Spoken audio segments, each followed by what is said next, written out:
This morning by Clayton Penrod.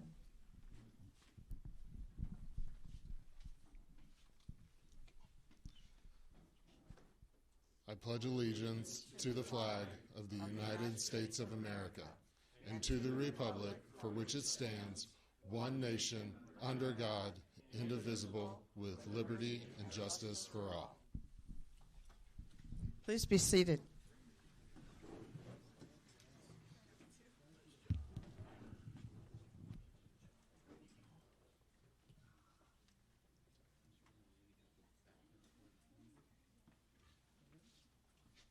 Are we ready to go?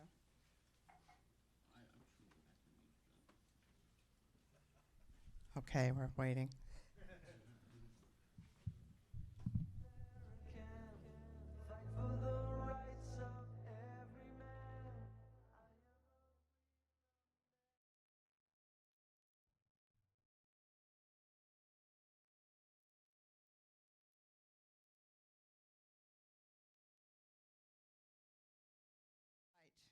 Thank you. Sorry about that.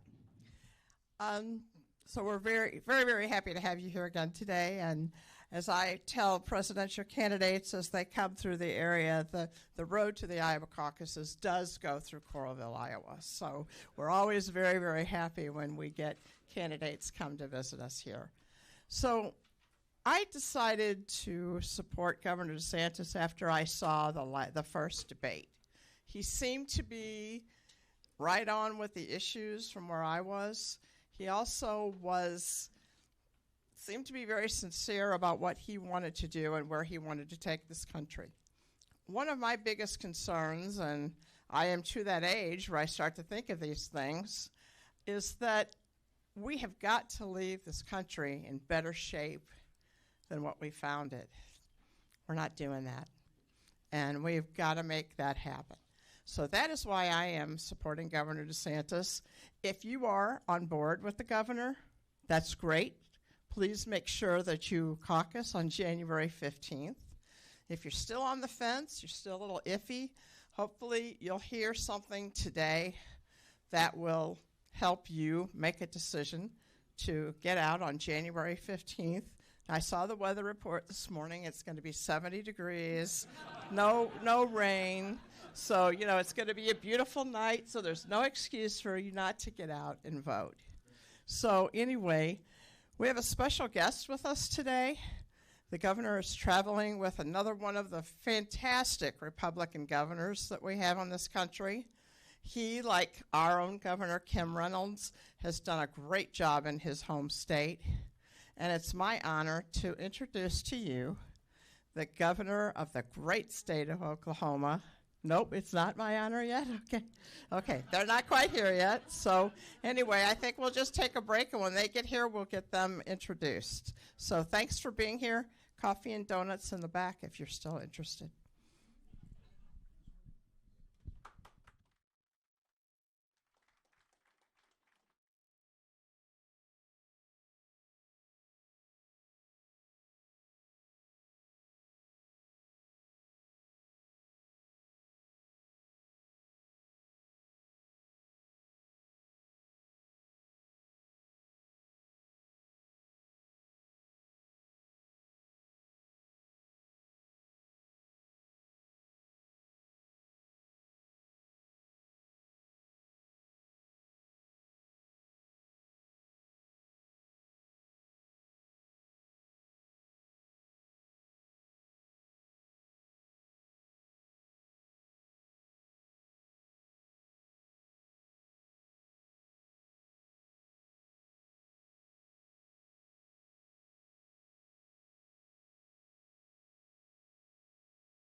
best things about having the presidential candidates here is we do get to meet so many great people from across the United States, and one of them is here with us today.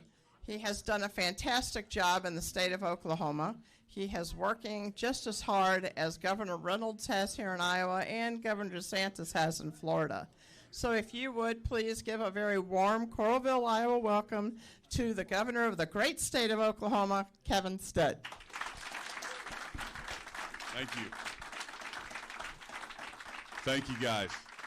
Man, it's an honor to be here with you guys. Just came in from Oklahoma yesterday, and I get to do so many cool things as governor. I represent my state all over and go to Washington, D.C., and I get to hang out with DeSantis in Iowa now. And but my wife and I, we've been married for 25 years. We have 6 children. And when I won governor, I had no idea it was going to make me a better parent. You see, my 18-year-old son joined the Army, and we went to a swearing-in ceremony, and like parents would do. And when you join the Army, you promise to obey the President of the United States, to defend the Constitution from all enemies, foreign and domestic. And here's my 18-year-old son with his hand in the air because he's also joining the Oklahoma National Guard. He promises to obey the commands of the governor of the state of Oklahoma. So I, of course, been wearing him out, go polish my boots, soldier, go wash my truck. He's been rolling his eyes at his dad. But, man, the reason I'm here and the reason I'm endorsing Governor DeSantis is, I've watched how he leads. And you'll hear him talk in a second because we know what to do. We know how to secure our borders.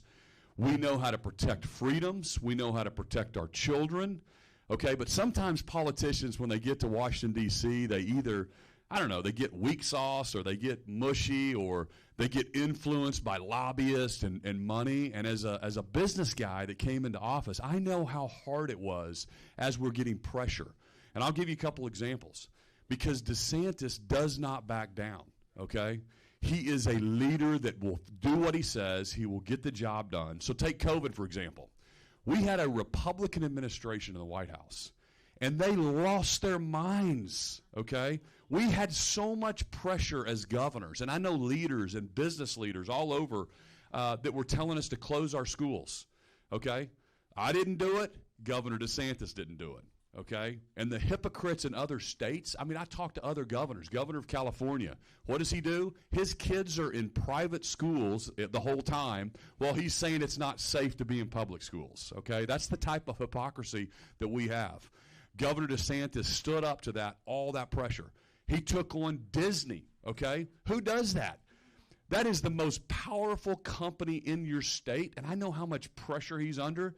Not only did he take them on, but he beat them. Okay? That's the kind of leader DeSantis is. So that's why I'm 100% behind him. Then when we get there, he needs to be there. We got to have somebody that can be there for 8 years. You don't understand how you're a lame duck from day one if you get into the White House and you can only serve for 4 years. It's just problematic, okay? Because the deep blue state will try to wait him out, and it'll take a little bit of time to get all the people in place to do the right thing. So as far as protecting our kids in school, the DEI and the things that we're doing in Oklahoma, I'm copying a lot of the stuff that DeSantis does by protecting our kids. He'll tell you all about that. Energy security is national security. So we're on the same page. We have to take our foot off of the brake and just let American companies innovate and make sure that we can have lower electricity prices, lower gas prices at the pump. That's inflation. All of the Biden's policies are really costing me and you and all of our citizens more at the grocery store and at the gas pump. Day one in office, this guy is going to reverse all of those Biden policies and actually unleash American innovation to get our country back. So I know everybody running, and the reason I'm here, and Kim Reynolds is endorsed, she knows everybody running, is because this is the right guy. And I'm just telling you, Oklahoma's watching Iowa. Tennessee's watching Iowa. You guys are so lucky. People in Oklahoma, we don't get all the presidential candidates coming to our state like this. You don't realize how lucky you are because you get to vet them for the rest of the country. It's so important what you guys do on January 15th. and we're watching you. We want you to shock the world. We want you to tell the world who is the best next president of the United States that can be there for 8 years and can beat Joe Biden. And it's clearly Governor DeSantis. So bring all your friends, tell them about it. I don't understand exactly how the caucus deals work, but you guys do. We have like ballots in our state or something. So, but anyway, I'm excited to be here. I'm excited to endorse DeSantis. He's the right guy. I've watched him lead. He's going to get the job done. He's going to keep his promises, and he is going to make Oklahoma, make America back to the policies that we know we should. So with that, it's my honor to introduce to you the next President of the United States, Governor Ron DeSantis. Thank you. Thanks so much. Appreciate it. Thanks. Good to see you. Great to be back. Great to be back. Merry Christmas. Thank you. Thank you. We appreciate it. Oh, please have a seat. Please have a seat. Anyone have any big Christmas plans? Travel? Are you all going to be local? What's going to happen? Go to Florida. You do? Where?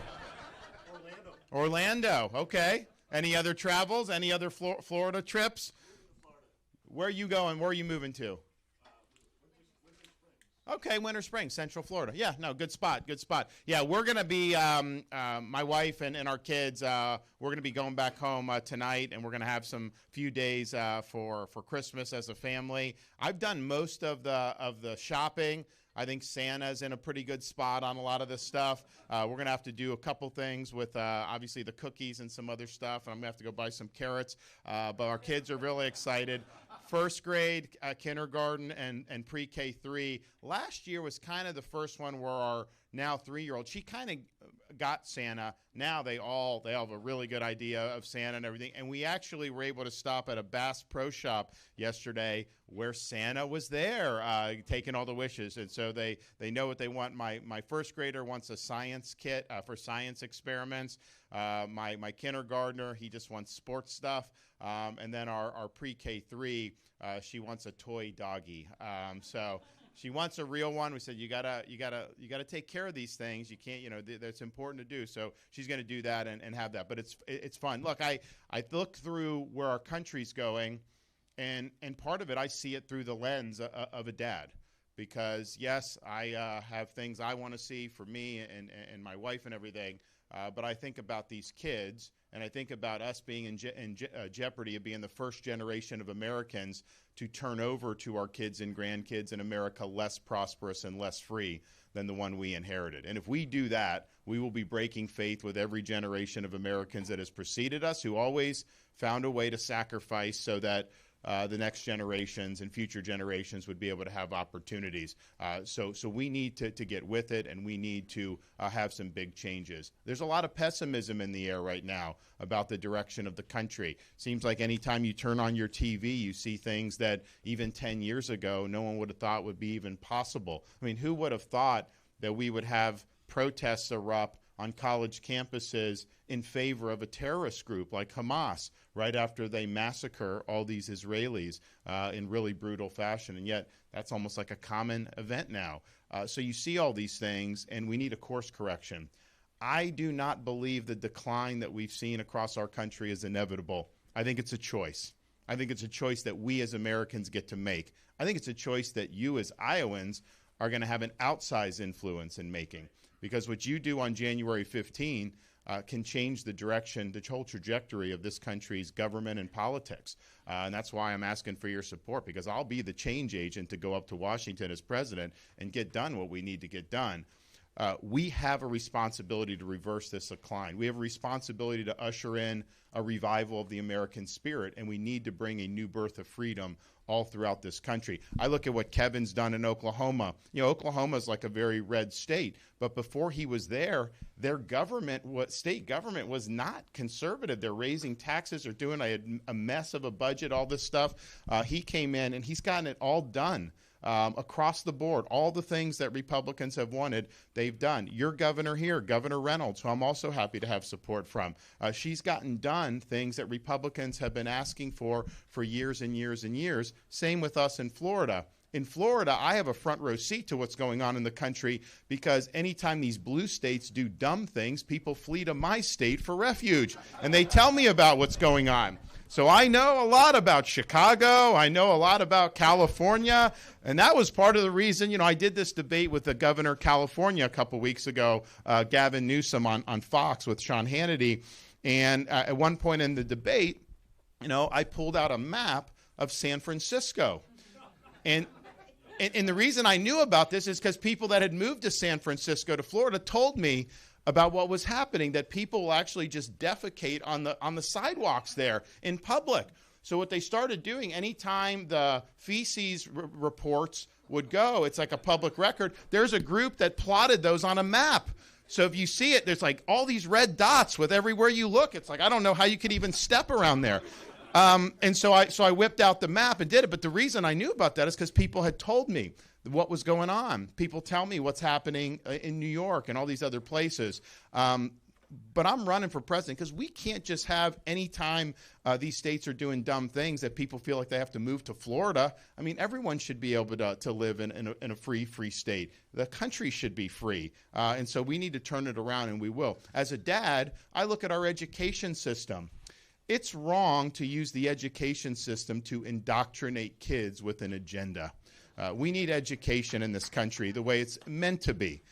Let's focus on math, reading, science. We had to have the fight, and Governor Stitt mentioned it, about not having sexualization of the curriculum in the elementary schools. How we were even having that debate, I don't know, but it's wrong to tell a kindergartner that they can change their gender. It's wrong to tell a second grader that they were born in the wrong body. And we had that debate.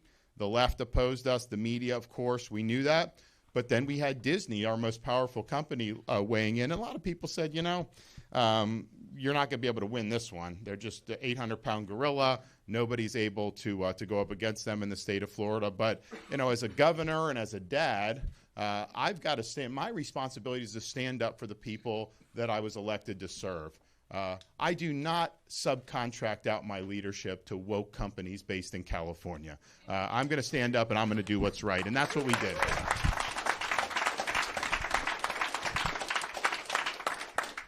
It's also just as a dad, when we had to fight the fight with COVID, we were fighting, yes, the Republican administration under Donald Trump, Anthony Fauci, the media, the left, all these folks.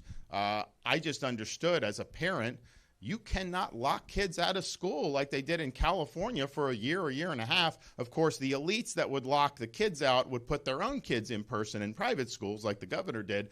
But we knew that was just something that totally was unacceptable. So we fought that fight. The teachers union sued me, saying that the schools needed to be closed. We beat the teachers union. We did what was right. And now nobody will admit that they opposed me on that. In fact, Newsom was trying to say California was open and Florida was closed. Really? Are you kidding me?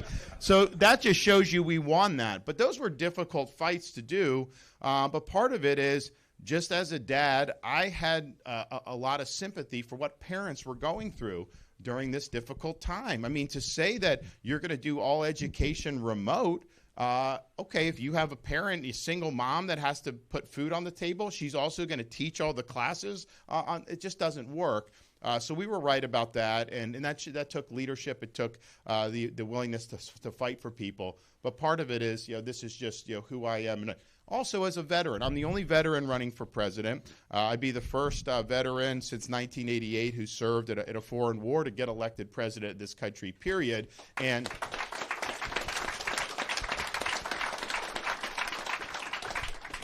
I worry about the direction of our military.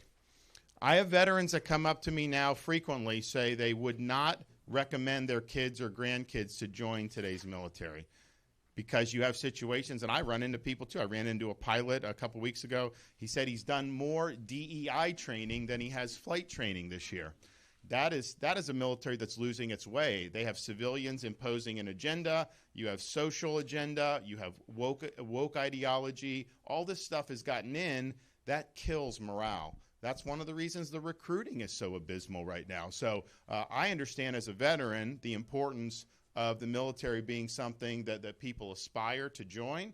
It should be very special to wear the cloth of your country, but I understand that you've got to put the mission first. If you're not putting the mission first, you are not going to be successful. And you can't put the mission first while also trying to check all these political or ideological boxes. So we're going to take all of that out as day one as Commander-in-Chief, throw it in the trash can, and we're going to recenter this military on focusing on the mission and making sure that people are advancing and being promoted based on merit and achievement. That should be the only criteria that we care about. That increases morale. That will increase people that want to join the military. And I don't see how we'd be able to do this as a country if we don't get that in better situation. We have threats posed by China, top threat to this country. We need to have a powerful military to be able to deter them from doing what they want to do in the Pacific and beyond. So I'm committed to doing that as Commander-in-Chief. We'll get it done. I also understand the debt that we owe to veterans. Veterans issues are going to be a top priority for me. I think a lot of times people give lip service, but they don't actually deliver the goods. We still have 22 veterans that are committing suicide every day. This is part of my generation, of the post 9/11 generation, who were called to serve. And, I volunteered to serve. I had a lot of opportunities to do other things. And I kind of put myself in a position as a blue-collar kid to get education and be in a situation where I could make good money. But I felt that nation was in conflict. I had to do my part, and I volunteered. Not necessarily get paid, education for that. I just did it, and I was proud to do that. And a lot of other people answered the call. I was in Iraq for a tour, but there were a lot of people, Marines and soldiers, special operators. They were deployed continuously for years and years. They'd go 6 months back, 12 months back, because we have an all-volunteer force, and we're talking about putting a serious burden on a very small percentage of our population. That is going to take a toll. You are absolutely going to have invisible wounds of war that people are going to come back with, and we've done a little bit better job in more recent years, but we got to do more. So we're going to do that. It's something that's personal to me. It's something that I know we're going to be able to get the job done on. And then the other thing I think about through all these things, I see all this stuff through the lens of being a leader and leadership, because you can get elected to office, particularly a governor or president, executive leadership position. You got to be right on the issues. We see Biden failing on that. It matters. But being right on the issues is not enough. You got to be able to lead. You got to be able to articulate that vision, and you have to deliver these results. Leadership is about doing what's right when it's not easy. Anyone can lead when the wind's at your back. But in this day and age, anything worth fighting for, you are going to have resistance. The bureaucrats are going to oppose you. The media is going to oppose you. The left's going to oppose you. Some of these entrenched Republicans in D.C. will likely oppose you. And you just got to understand that, and you got to be able to overcome that to be able to get the job done for we, the American people. So I've shown an ability to do that in Florida on issue after issue. I'm the only one running for president that's delivered on 100% of the promises that I made to the people of Florida. And I'm the only one running for president that has a demonstrated record of defeating the left on issue after issue. We beat the teachers union by doing universal school choice. We beat Fauci on COVID. We beat George Soros on crime by removing 2 of these radical prosecutors. We beat the Democrats on election integrity by banning ballot harvesting and Zuckerbucks and having universal voter ID. And we beat the left on banning China from purchasing land in the state of Florida and ejecting them from our universities. So that's the record. That's the record. And then finally, just what we've shown in Florida, what Kim has shown here, what Kevin has shown in Oklahoma, is that when you lead with bold colors and you don't govern in pale pastels, you're able to attract a lot of support. When people see you're willing to fight for them and that you're in it for the right reasons, man, they'll come out like gangbusters to vote for you. That's why I was able to win the biggest landslide victory any Republican has ever won in the history of the state of Florida since the beginning of the state in these governor's races, because people knew that I had their back. That's what we need going forward to start winning elections again.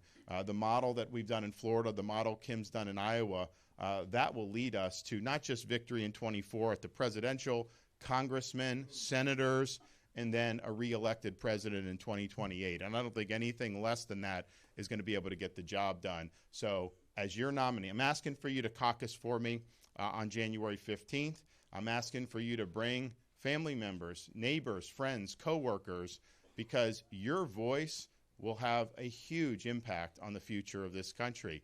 Don't listen to the media. Don't listen to them, cite polls and this and that. There was a poll in my race saying I was going to lose, and I won by 20 points for re-election. So this stuff, just put it aside and do what you think is right. And as the nominee, I'm going to get the job done across the board. This is a team effort. It's not just about me. It's about helping Republicans across the board. I'll do just like I did in Florida in a big way. As a leader, you'll be able to have somebody that you can always be proud of and how I conduct myself. And as the President of the United States, I can promise you this: I am not going to let you down. We are going to turn this country around. So thank you all. Happy to take some questions. All right. Who's got some questions? Yes. As a fellow veteran, thank you for your service. It's going to be great as a fellow Italian-American. Buongiorno. Thank you. It's going to be good to have the smell of marinara sauce in the White House instead of the stench we got there now. You can't beat it, right? Onions, garlic, tomato sauce. What could be better? And I will not be sniffing young girls' hair either, so we're not going to have to worry about that stench. I'm concerned, and you've articulated this in several debates, on our amorous adventure with Ukraine. Came out this morning that now they're on the defensive. What happened to the offensive and all the money we set over there? I think we need a strategy as to an end game there. Absolutely. Otherwise, it's money down a rat hole. Of course, I'm very happy to hear your initiatives for veterans. We need a lot of help there. I got an idea for you, though. We got problems with health care in this country. We've got a VA system with hospitals and clinics. And we're fortunate here in Iowa City that we have both. Why don't we open those up to the public where they can get basic health? For example, get their shots. It's a good way for the civilian population to mingle with the military and to appreciate service to country. So that's just something I offer as a suggestion. No, I appreciate that. Look, I mean, I want to be innovative with this. I'm open to a whole bunch of different alternatives. We've, veterans really like having access to the VA. I know that when veterans are offered, plans where they could just go, a lot of times they like being in that environment because they're with other veterans. And so I appreciate that. If there are ways we can deliver those services better or make it more economical, we'd be interested to do. But thank you for your service. I appreciate you very much. Yes. Thanks for coming, Governor. My question stems around, I think we can all, I'll stay seated to not block the camera. I think we can mostly agree that, illegal immigration is an outstanding thing for our country. I'm curious about your thoughts on the initial intent of the laws surrounding birthright citizenship, and are you open to ending birthright citizenship as an attractor for illegal immigration? Yeah, I don't think people that come illegally are entitled to birthright citizenship. I think that's the original understanding of the 14th Amendment was not that someone can come illegally, have a kid, and all of a sudden the kid is a citizen. I think it's created really perverse incentives. And then you have a situation where it's hard to enforce the immigration law because if you deport the parent, you can't deport an American citizen. And so how do you do that? And it creates an anchor in this country. The conventional wisdom as well, the Supreme Court has said anything on the soil, that's that, and I used to just assume that was the case. As you start looking, and they really haven't answered the question, if somebody comes across the border illegally, has a kid, does the 14th Amendment demand that kid be an American citizen? I don't think that was the original understanding of this. I think what they were trying to do was overturn Dred Scott decision, which is a horrible decision, and ensure that African Americans were citizens, contrary to what that decision said. That was the intent of it. So yes, we're going to move on that. It is definitely going to get litigated, and it will end up going to the U.S. Supreme Court. But very few countries do birthright citizenship for illegal. Now, I believe American citizens and obviously, like American family has a kid, you're a citizen. You don't have to worry about anything like that. And I think that should be the case, 100%. And people that are here legally, 100%. So yes, we are going to take that issue on. Yes. It's nice to meet you finally. What's your name? Oh, I'm Wyatt. Okay. And you live around here? Yeah, I live up in Cedar Rapids. Oh, okay. I've been a big fan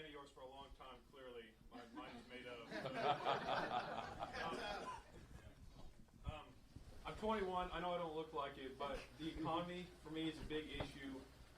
My grandparents back in the 60s and 70s, were able to buy a house and have it paid off, 10, 15 years on one income. And now buying a home for my generation is like not even feasible, let alone, groceries, gas, what have you. So, obviously seen in the debates or whatever, your stance on the economy, but just like more personal here, what's your plan, housing prices, how to get that on track and whatnot? No, great question. Very important, particularly for your generation. I started working odd jobs when I was a teenager, before I went to college, where people will, have fun during the summer, kind of after their senior year of high school. I showed up the Monday after graduation at an electrical company, working as an electrician's assistant, making $6 an hour, 6 a.m. to 3 p.m., 5 days a week, and that was money that just went to the college costs. And then when I was in college, I did every odd job imaginable. When I got beyond that, I did more. Anytime I could do that, and I did that just because I just always believed that when you work hard in this country, you get ahead. I believe that, and I would not have probably done that if I didn't think it was going to pay off. Well, now you're in a situation where you have young people that are working hard, doing everything right, and they're falling behind. And that means that the American dream is out of reach for them. And if it doesn't, look, there's going to be some people that aren't willing to work and all that stuff. Put that aside. The people that are working hard, getting the most out of their God-given ability, if they can't get ahead, this country's not going to work. I mean, that is really the fundamental thing. So we're going to be after this. With inflation, the prices that you've been paying have been created by federal government policies, particularly starting in March of 2020 with the response to COVID, where they started printing trillions of dollars. Both Republicans and Democrats, the Federal Reserve, both administrations, Trump and Biden, over a course of a year, March of 2020 to March of 2021, I think they printed an extra like 6.2 or 6.4 trillion dollars that was added to the debt in one thing. And just to put that in perspective, it took us over 200 years to reach 6 trillion in debt as a country. So it was grossly irresponsible. It was all those policies that Fauci did were wrong. They were harmful, and nobody's been held accountable for it. I'm going to bring a reckoning about those COVID policies. I think that if we don't have a reckoning for it, they're going to repeat it again. And we've had a lot of damage to our nation's fiscal situation, to kids, to businesses, to workers, people that were forced, not in Florida, but in other places, forced to take an mRNA COVID shot that they didn't want or need. So we need a reckoning on this, because this has had major ramifications. A lot of the issues we're dealing with now go back to those fateful decisions of March of 2020 and the elevation of Anthony Fauci as the de facto ruler of the country, which I think was a huge, huge mistake. So that's just that. I do think when you work to cut spending, when you work to open up energy for production to lower energy costs, when you have a better Federal Reserve, you're going to be in a position where those interest rates are going to be able to come down. And part of it with housing, yes, the interest rates have been a huge deal, because the average house today, the monthly mortgage payment's twice as much what the average house and mortgage payment would have been 4 or 5 years ago. Part of it's the home values have gone up, but part of it is the interest rates are so much higher that you're just paying a lot more in interest. Part of the reason, though, the market is where it is because people are locked into the lower interest rates. They don't want to sell their homes, have to get another one, and then have a much higher rate. So the market naturally does, there would be, I think, a more natural correction if the interest rates hadn't changed the way they did. And look, it's not for me to say we want home prices to be high or low. There's a market that determines that. In Florida, the home prices have gone up because there's been massive demand for people. I thought it was going to correct because I'm like, man, this is crazy, and there's more people want to come. At the same time, I recognize the number one asset that most Americans have is their home. So in Florida, you've had people, middle-class people, that doubled their wealth basically because of the demand for living in Florida and all that. So there's that side of it. But I do think the interest rates are inhibiting kind of a natural progression of the market so that some of the prices come down and it's more affordable, particularly for young people. So I think we'll be able to work all of that out. Obviously, Biden's policies are not helping any of this. We'll reverse that. I do think the energy independence and drilling for more energy, lowering those prices, that permeates the whole economy. It's not just what you get at the gas pump. I mean, yeah, that's important. It's important to consumers, but everything that's produced, the cost of energy goes into that. And when energy prices are high, you're going to feel that as a consumer in the overall end price. So we're going to do that on day one. We're going to reverse the Green New Deal. We're going to ensure that we're energy dominant, and we're also going to reverse things like electric vehicle mandates. I mean, if you think about it, California. So I debated Governor of California, and they had done a mandate. And it hasn't taken effect yet, but it will in the not too distant future. Every new car sold in California has to be electric, and so that's going to be more expensive for consumers. It's going to cause the price of used cars that are internal combustion engine to skyrocket. But here's the thing. After they announced that, 2 days later, the state of California did an announcement and said, every EV holder, do not plug in your EV. We do not have grid capacity. They can't even service. They have blackouts in California. I mean, it's unbelievable. We had a Category 4 hurricane, Idalia, hit Florida in September. And, we work very hard on getting the power back on quick. We take pride in that. But I think it was like a week after we had a Category 4 storm, California had a higher percentage without power than we did in Florida. That's just their normal course of things. But I do think those policies are going to pinch young people because it's going to be hard to afford a car. It's going to be harder. The energy prices are going to go up. So that Green New Deal is really, really bad, I think, for young people, for people who are trying to get ahead. And we will put a stop to it. Thank you. Yes. I'd like to hear your thoughts about Qatar and their role with Hamas. We have Hamas leadership hanging out with hotels in Qatar. We have military bases in Qatar. And all of these tunnels seem to be financed by Qatar money, hundreds of millions of dollars. Have you given any thought to the U.S.'s position as a friend or enemy of Qatar? Yeah, absolutely. I mean, I think you're right. They are harboring Hamas. They're facilitating Hamas. What Qatar does is they, on the one hand do that. On the other hand, they make overtures to the America and the West, and they kind of try to play both sides of this. And I don't think that's sustainable to just say you can play both sides. So yes, we're going to hold them accountable. It was interesting. There's just because the presidential race.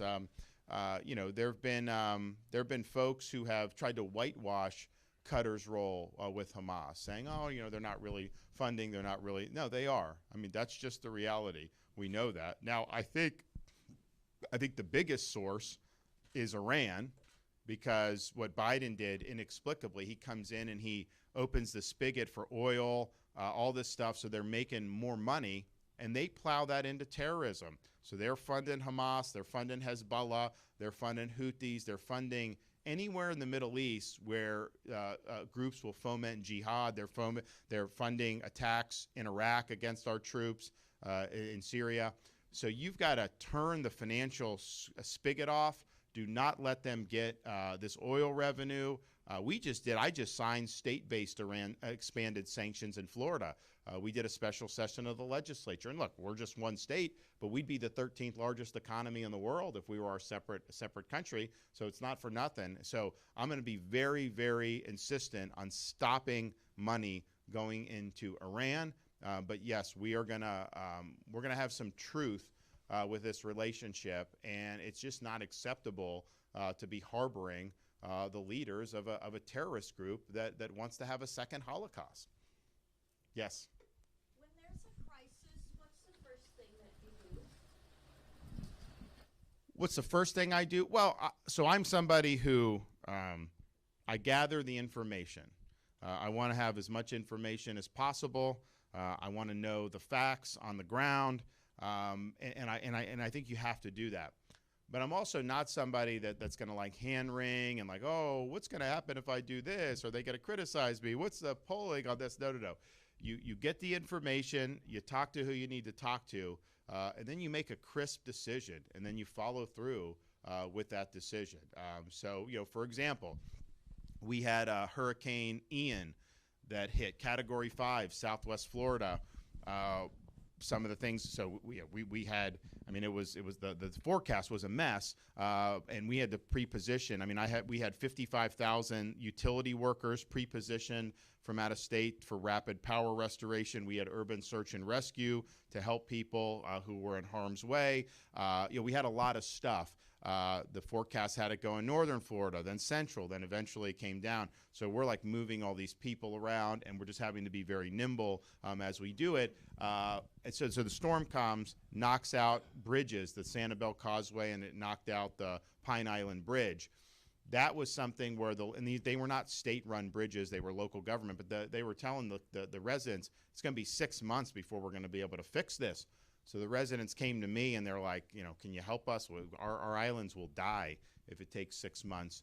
And I'm like, yeah, I'll help you. But the thing is as a governor, when you accept responsibility, if something goes wrong, they will blame you, right? But my view is like, I got to help. I got to be in there to do it. So I got my guys together and I'm just like, look, I don't want to hear any excuses about this. No red tape, no bureaucracy. Let's just get it done. There's no way we don't have 6 months to do it. So the Pine Island Bridge, we took control of that project, and it didn't take 6 months. We rebuilt the bridge in 3 days and brought people back on the island. Sanibel Causeway was severed in 3 different locations. We accepted that. 2 weeks later, opened it back up to the public, and they were able to go. And so that ended up saving that. But that's just making the decisions that we're going to lead, we're not going to be denied, and we're going to get the job done when folks need us. Same thing with the Hamas-Israel. I knew it would be a big deal for Florida. We have a lot of Israeli Americans. We've got a lot of folks that go back and forth, that have friends and family. And sure enough, a couple days after the attack, Biden wasn't doing anything to rescue the Americans who were trying to get out of the war zone. So I did an executive order. We sent planes, and we ended up rescuing over 700 people and brought them back to the United States of America. So it's just about leading.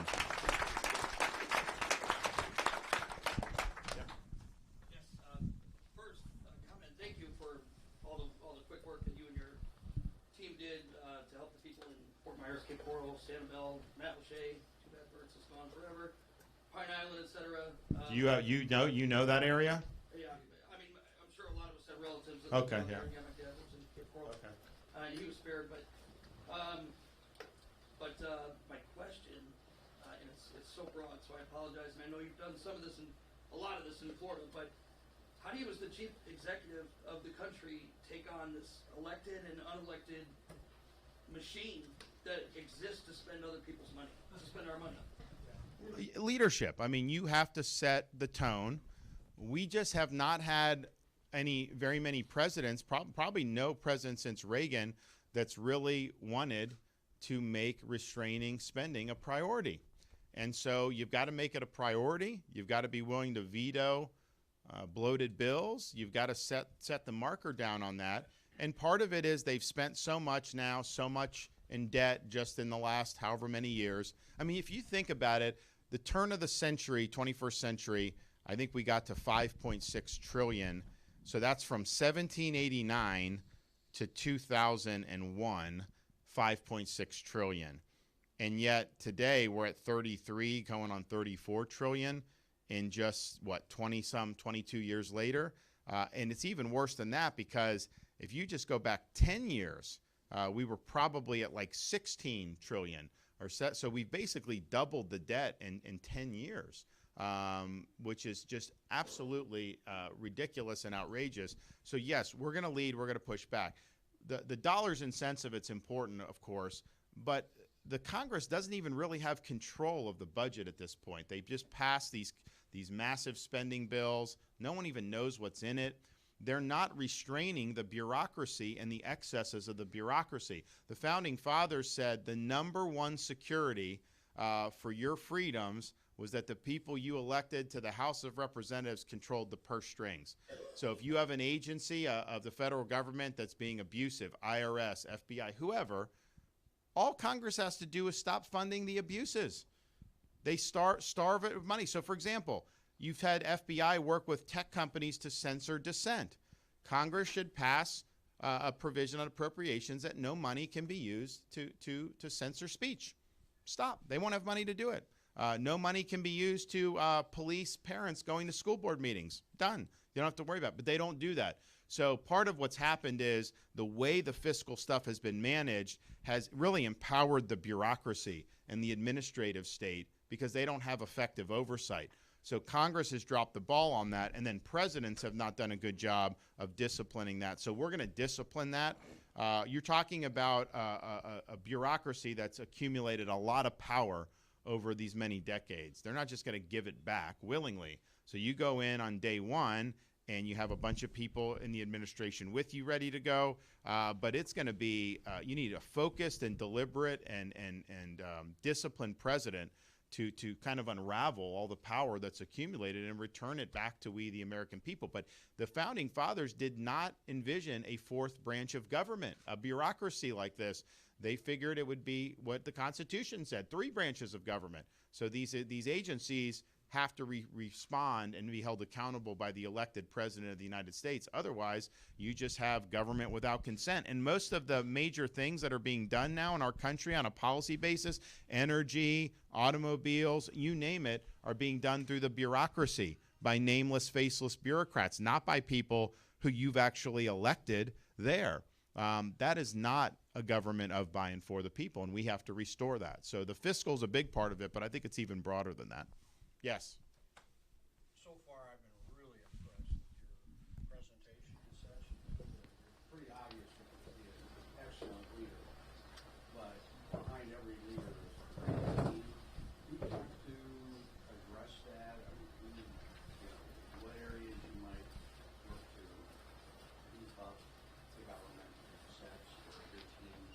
Yeah. No, so I think it's a great question. So personnel.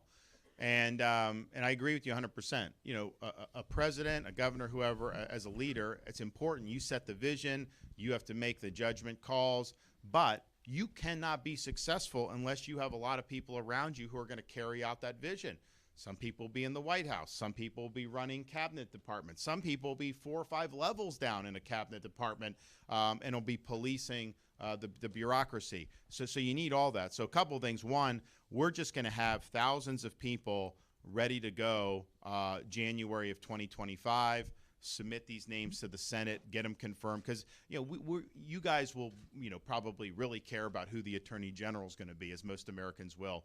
But very few people are going to care about who's 5 levels below in the Justice Department. But if you don't fill those positions, then the bureaucrats will end up running the show. So we're going to have all that ready to go and do it. Now, what kind of people do you need? One, I don't want to just recycle people from Washington, D.C. I want people to be willing to move their families for 2, 4, 6, 8 years from Oklahoma, from Iowa, from Florida, to be on a mission to restore constitutional government in this country, to restore we the people as the rulers of this country again.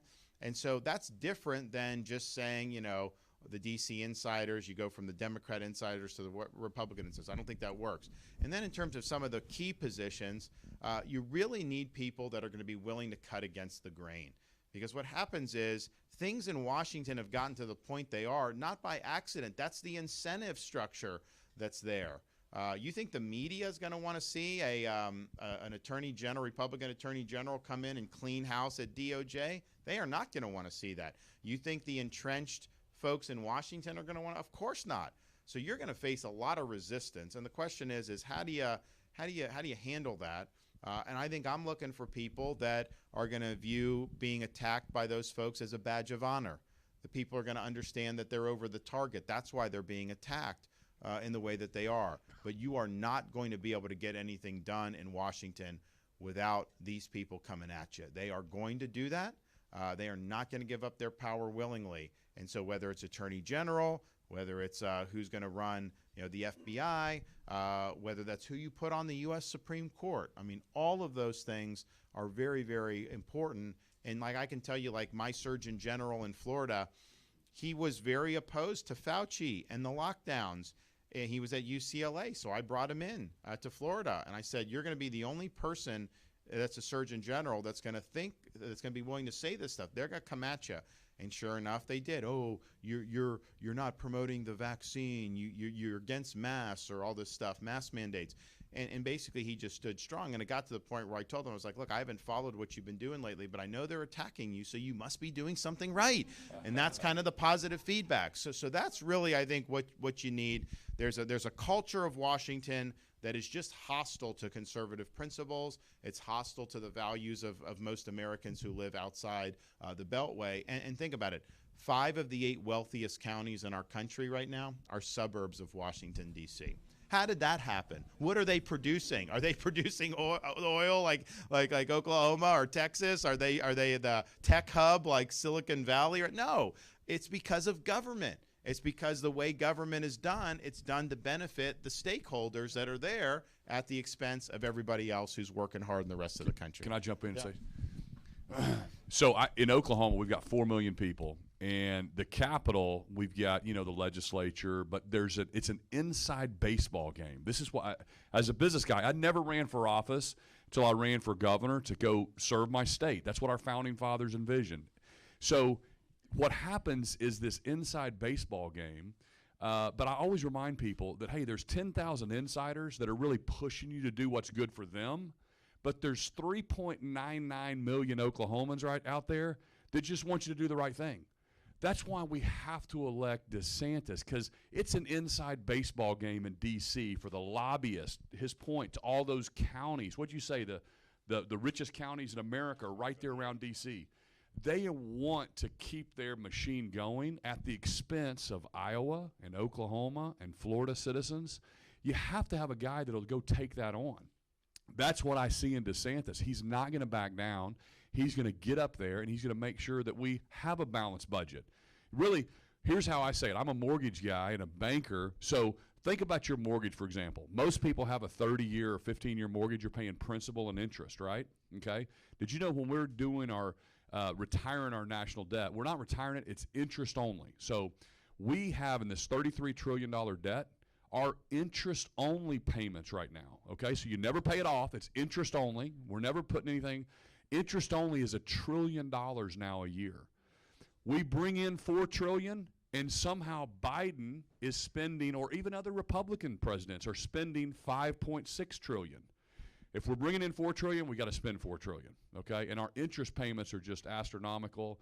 But there's not, and you might even speak to that, because there's not even been a balanced budget. The Congress won't even pass a budget. It's these continuing resolutions.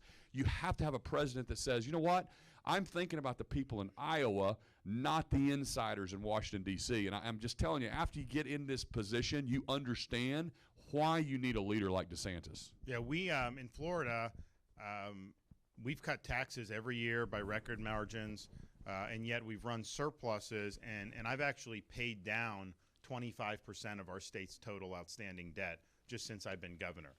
So that's a different way of doing business than what they do in Washington. But part of the reason we're able to do that is we have a balanced budget requirement in the state of Florida. So the legislature knows they have to make choices. And yes, I vetoed a lot of their excessive spending, and sometimes they want to spend more than I want to. But the reality is there are constraints. I think we need a balanced budget requirement for the federal government and for the Congress. I think we need term limits for members of Congress so that they can get the job done, go home, and live under the laws that they passed. And I do think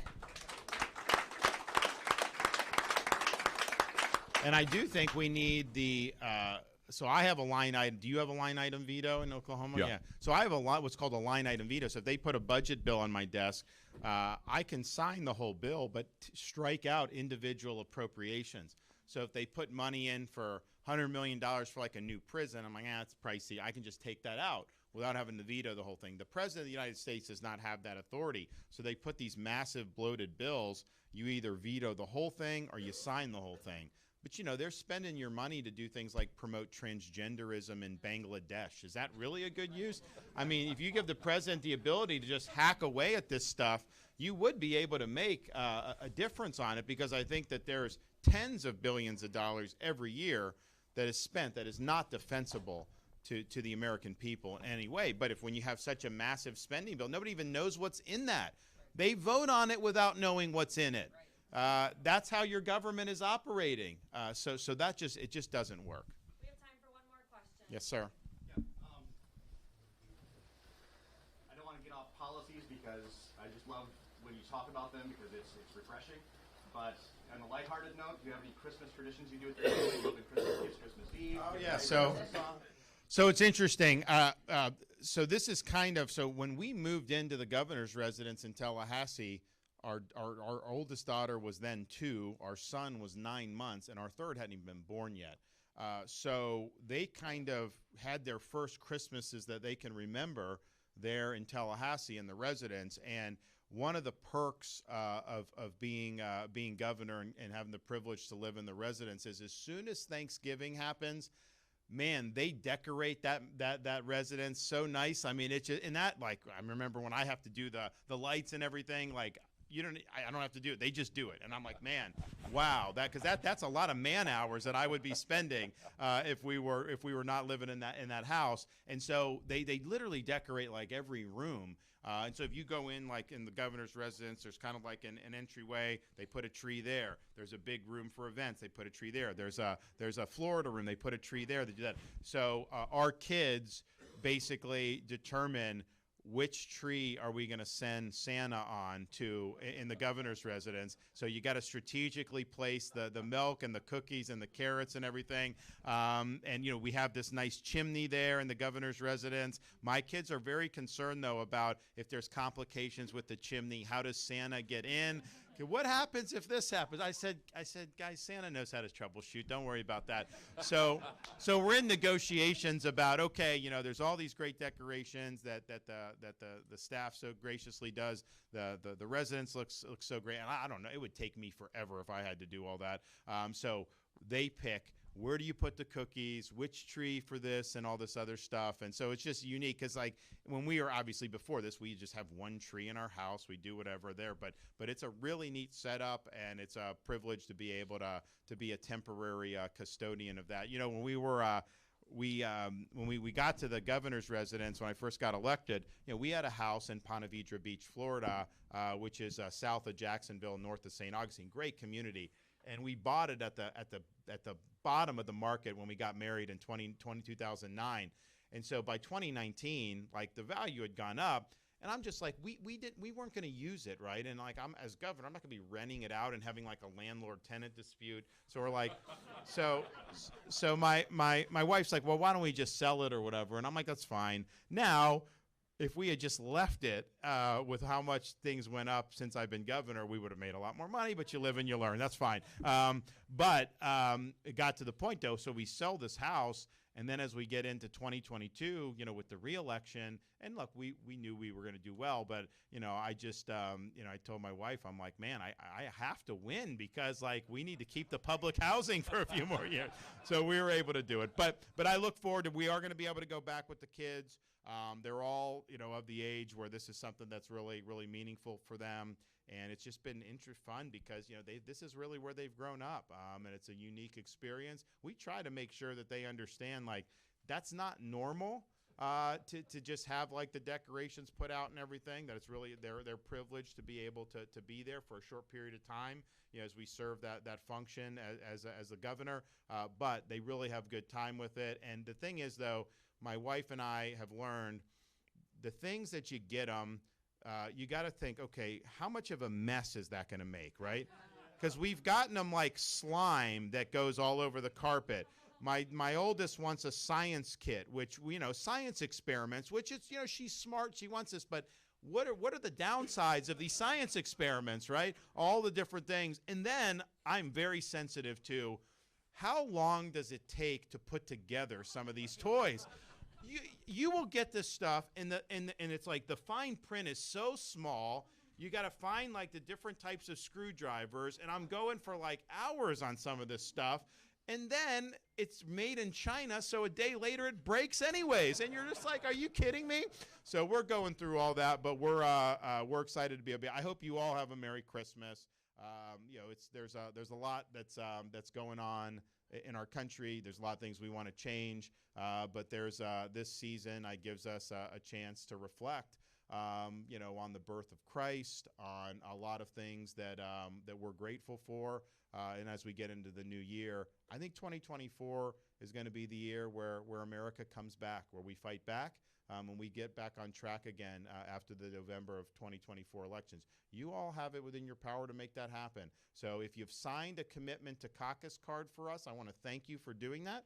If you are planning to caucus for us, we'd ask you to sign that commitment card so we can stay in touch with you. And we would ask all of you who are going to be for us, bring some people with you. I know it's a commitment. I know it's like, there's other things people can be doing on a weekday night when it's cold. And it's not just like you go and check off a box and leave. You're there for a couple hours. I get it. But the future of the country's at stake, and the people of Iowa's voice, you have a chance to really, really shake things up and change things in a very, very meaningful way. So thank you all. God bless, and have a Merry Christmas.